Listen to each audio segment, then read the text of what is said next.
wake that ass up. Early in the morning. The Breakfast Club. We are the Breakfast Club. Let's get in some front page news.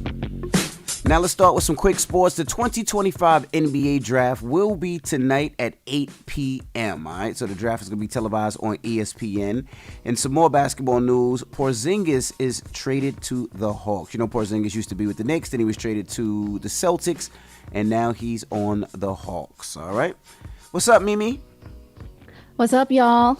Peace, So Mimi. let's jump right into it. Good morning. Good morning. So that fragile ceasefire between Iran and Israel appears to be holding strong this morning, despite nearly falling apart just yesterday. So before leaving the White House for a NATO summit, President Trump expressed frustration with both countries, saying neither side seems to be sticking to the agreement. And this comes after Israel accused Iran of violating its terms by launching more missiles after agreeing to the ceasefire.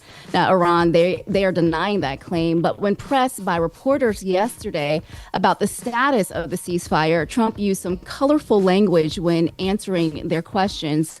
Let's listen to what he had to say. I'm not happy with Israel. You know, when I say, okay, now you have 12 hours, you don't go out in the first hour and just drop everything you have on them. So I'm not happy with them. I'm not happy with Iran either. You know what? We basically have two countries that have been fighting so long and so hard that they don't know what the they're doing. Do you understand that? He was absolutely right. He said nothing wrong. And, you know, Trump, like, I'm out here trying to get the Nobel Peace Prize, and y'all stepping on my headline? Okay, the headline is supposed to be, Trump stops 12-day war. That was the headline. That was what the headline was supposed to be yesterday. But, you know, Israel had other plans. Yeah, so, you know, and then over the weekend, Trump said the U.S., they completed very successful attacks on 3 nuclear sites in Iran. But there's a new report that's out this morning, a new U.S. intelligence report that is now casting doubt on those claims. The report, which came from inside the Pentagon, now says the operation only set the program back a few months, but it did not completely destroy the nuclear facilities like Trump claimed. And so Trump is, of course, pushing back on that report, and he's calling the strike, quote, one of the most successful military strikes in history. And then he wrote in all caps on Truth Social, the nuclear sites in Iran are completely destroyed. And the White House, they also issued a statement calling the report flat out wrong, and they say it was leaked by an anonymous low-level loser in the intelligence community. Now, according to CNN, U.S. officials believe Iran still maintains secret nuclear facilities that were not targeted in the strike and remain operational. So there is go ahead. No, but your brows are definitely fleeky. I wanted to tell you that. Oh, thank you. Eyebrows thank look you, great. Jess. Jess is I crazy. appreciate that. No, that's it. I needed to hear that. Thank you. No problem. So meanwhile, Texas Congressman Al Green, he filed articles of impeachment against President Trump, accusing him of abusing his power by sidestepping Congress and by launching military action without approval. He had a lot to say on the House floor yesterday. Let's listen to some of it. The President of the United States has committed an impeachable act. No one person should have the power to take over 300 million people to war without consulting with the Congress of the United States of America. I believe that if we do not take immediate action, this authoritarian president will not only devolve the country into authoritarianism, I believe he is a would-be dictator who would become a dictator. Such a waste. Every time they do that, is that a waste of time? Do they got to spend money to do that? Because it's just, it doesn't make sense. I don't know if they have to spend money, but I mean, they definitely tried to impeach him twice already. But, you know, I don't understand, and we talked about this with Joanne Reed yesterday, and I've been saying it all week. I don't understand the whole Donald Trump didn't get congressional approval to do military action when you can point to other presidents who have also done that. It's damn near become routine for presidents not to get congressional approval to take military action, from Obama to Biden to Clinton to George W. Bush. So what's the problem? Yeah. Why is it a problem? Why is it such an issue now? I don't know. Well, I think it's because they feel like Trump is a little unhinged. And so, Yesterday, though, you touched on this yesterday too, and Joy touched on it yesterday. A lot of Democrats are secretly wanting the war or wanting what happened in Iran, the strikes to happen, because 344 to 79 was the vote, with the House overwhelmingly rejecting Green's resolution. So more than 120 Democrats joined Republicans in voting to table those articles of impeachment for not getting congressional approval. Of course, Green has been one of Trump's most vocal critics. He introduced multiple impeachment efforts, including one just last month. But meanwhile, a meeting that was scheduled for yesterday to brief the House and the Senate have been rescheduled for later this week. And Democrats, they are very upset about that because they want to see evidence to back up Trump's claim that the strikes were necessary. And they say that they deserve answers. Yeah, so that's where we are. I think they should just be focusing on the fact that Trump broke another campaign promise. Trump said that there would be no war. He said that he would stop the wars that were going on. And he damn sure didn't say he was going to lead us into another one. So they should be focusing on that. Like, he's wasting your taxpayer dollars on bombing Iran. Like, that should be the conversation, not that, he didn't get congressional approval. Like, that's just hypocrisy to say he didn't get congressional approval when other presidents didn't either. Right. All right. Well, that is front page news. Mimi, we'll see you next hour. Morning, everybody. It's DJ NV Jess Hilarious, Charlamagne the Guy. We are the Breakfast Club. Let's get in some front page news and some quick sports. The 2025 NBA draft will be held tonight at 8 p.m. on ESPN. Second round will be tomorrow at 8 p.m. And for some quick trade news, Porzingis, he used to be with the Knicks. Then he was traded to the Celtics. He is now on the Hawks. All right. What's up, Mimi?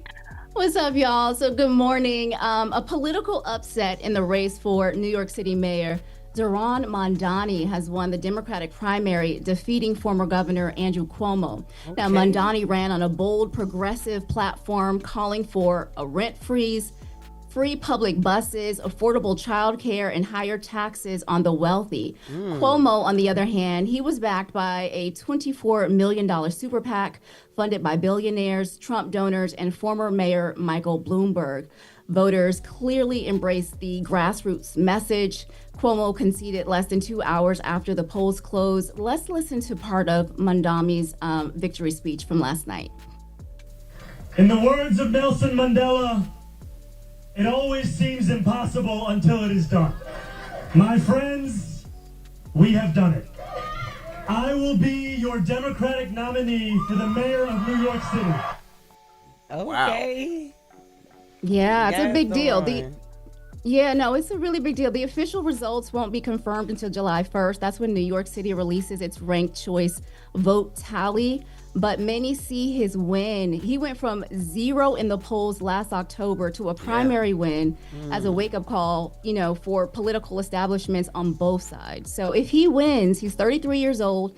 He will become the first Democratic socialist in New York City history. He'll be the first Muslim and Asian American mayor. Wow. So, Right. And the crazy thing is like he said, he did it from boots on the ground. He really went out and knocked on people's doors and actually spoke to people. So the fact that he won without having as much money as Cuomo and some of these other people is crazy. Yeah, it's going to be interesting to see if he can win in the general because, he's going against Mayor Adams, who's running as an independent. There's rumors that Cuomo may run as an independent. And, Cuomo, like you said, Mimi, he had the largest super PAC ever created for a New York City mayor race, $25 million. I think that was the most money ever spent in the mayor race, a primary. So I expect that to increase significantly for the general. You could lose and then say, I'm not Democrat anymore, I'm independent, and run again? From what I was seeing last night. Yeah. You can enter as an independent. Yeah. After you lose? And You Zohran, lost the artist, Democratic. right? That's wild. So, And he rap Yeah. too, right? Zohran, don't he rap? We don't want him to do that. No, we don't. I don't know if he. Yeah, he does rap. He does rap, but I nah. love Does that. rap. Okay, I'm not mad at that. All right. It's going to be a lot, though. and- He's going to be up. He's going to have a very, very tough task ahead of him for the general. But like he just said, everybody believes you can't do it until it gets done. So. Exactly. So, all right, y'all. So there are new numbers out this morning that show just how much ICE is how many people they're actually holding. So 59,000 people are in immigration detention centers across the country. At an average cost of $165 per day, ICE is spending about $10 million every day just to house people in custody. Damn. That's far above what Congress they currently fund, which is about 41,000 people. So this data is also revealing who is being detained. So nearly 47% of people being detained have no criminal record, and fewer than 30% have been convicted of a crime. Now, critics are saying that this reflects a broader crackdown about how longtime residents and workers are now being targeted.